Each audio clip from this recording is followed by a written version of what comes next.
everyone, I am Dhara Sharma. Welcome back to our channel. In the ongoing video series of programming in C++, in my previous video we got the basic idea about inheritance and we have seen some of the names of types of inheritance. So in this video we are going to understand first type of inheritance, that is single inheritance, in detail with the help of a program. So first of all, let's understand what is single inheritance. Single inheritance means the properties are inherited only from one base class and the properties are getting inherited into only one derived class. So there should be only one base class and there should be only one derived class. So here you can see there are two classes, A and B classes. Here properties are getting inherited from A class to B class. So A class is a base class and B class is a derived class. So now let's understand how we can write a program for single inheritance. So let's see a program for single inheritance. So as we have seen that single inheritance means there should be two classes, one base class and the other is derived class. And the derived class will inherit the properties only from one base class. Okay, that is known as single inheritance. We have seen a structure of A class and B class. So we will create a program having two classes, class A and class B. So let's start. First of all, I am going to declare here header files, hash include iostream.h for input output functions. After that, hash include conio.h. Now there should be two classes. So I am going to create one class, class A. After that I am going to create the another class, class B.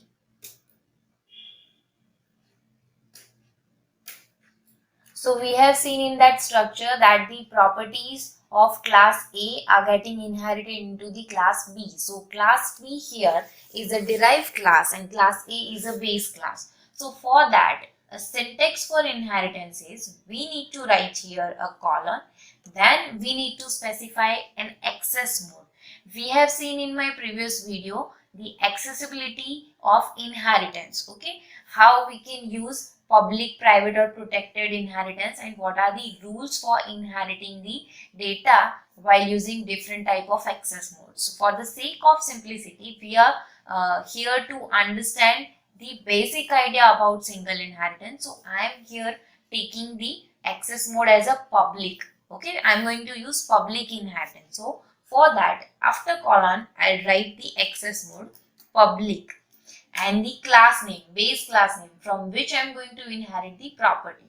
So here I am going to inherit the property from class A. So here for B class, class A will be the base class. Okay, so the properties defined in class A will be inherited into class B. So this is the basic syntax of single inheritance. Now I am going to define some properties in class A and some in class B. So in class B, there will be the properties of class A automatically and it will be having its own properties. Okay, so class B will be having the properties of class A as well as of class B. Let's see how. So first of all, in class A, I am going to declare a data in a protected mode. So I am not taking here a data or I am not declaring here a data in a private mode because the rule is if I am declaring the data in a private mode, it will not be inherited into the derived class. Okay, so if I want to give the data security type private mode, we need to take a protected access mode. So protected access mode, whenever we use protected access mode, the data will be secure. The data cannot be accessed outside the class, but it can be inherited into the other class. So for that, because private data cannot be inherited, so we cannot use the data directly into the derived class. So to inherit the data and to have the data security, I am declaring the data in the protected mode. So here in protected, I am declaring one variable integer a. And in the public mode, I'm going to define a function, suppose void get A, in which I'll write the logic to enter the value of A variable. So first of all, in cout statement, I'll write the message that I want to display, that enter A, okay, and semicolon. After that, in cin, A variable. So here user will enter the value of A variable. Now in class B, again I am going to take a data, I am going to declare a data, suppose in a protected mode only, protected integer B, and in the public mode I am going to write a function void get B for getting the value of variable B. Okay, so again the same statements in cout. I'll print the message like enter B, then semicolon, and with the help of cin, the user will enter here the value for B variable. Now I want to add A and B variable, so I am going to make a sum function in derived class, which is in B class. Suppose void sum.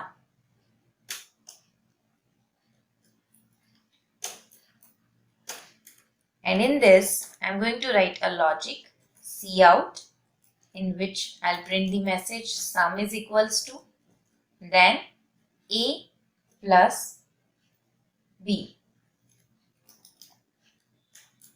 So here you can see the B variable is already declared in a B class. So if I am defining a function sum in a B class, I can access the variable B. But I can also access the variable A, which is declared in a class A, because with this statement I am going to inherit the properties of A class into the B class. So according to rule, when I am using the public inheritance, okay, at that time the data we declare in a protected mode in a base class will be inherited into the protected mode of the derived class, and the data defined or declared in a public mode of base class will be inherited into the public mode of derived class. So integer A will be inherited into protected mode. So there are two values, variable A and variable B, in protected mode of class B, and the function get A, which is defined in a public mode, will be inherited into the public mode of derived class. So here get A, get B and some function will be considered as a part of class B in a public mode. So now to access the data of class A and class B, I can use the object of class B. So for that, I'll write here void main. In that, first of all, I'll write clear screen for clearing the output screen. After that, I'm going to declare an object for derived class. I'm going to take object for derived class because derived class is having properties of base class as well as of its own. Okay, so we can access all the properties through the single object, that is of derived class. So with the help of obj, I'll call the function obj.getA. Then after obj.getB. Again after that obj.sum. So as I have just explained, that getA function, which is defined in a public mode of class A, will be inherited into class B, okay, in the public mode. So getA function can be called directly using the object of derived class, which is of B class, okay, and after that getCH. So when we run this code, first of all the getA function will be called. So that means the control will be transferred here to getA function, and the user will enter the value for A variable. After that, here I am going to call the function getB. So with the execution of this statement, the control will be transferred here.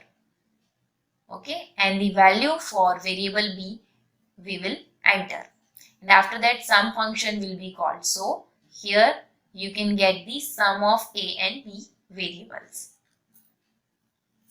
Now we will run the code so that we can see the output. So first of all we will enter a, suppose 5, enter b, suppose 8.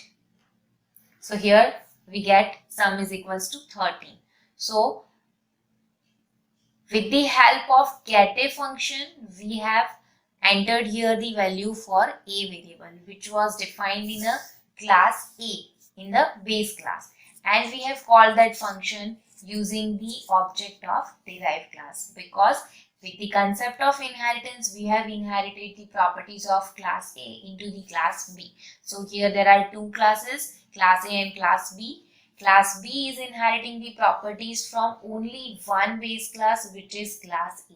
So this is the example for single inheritance. I hope you get the better and clear idea of single inheritance, how we can write a program for single inheritance.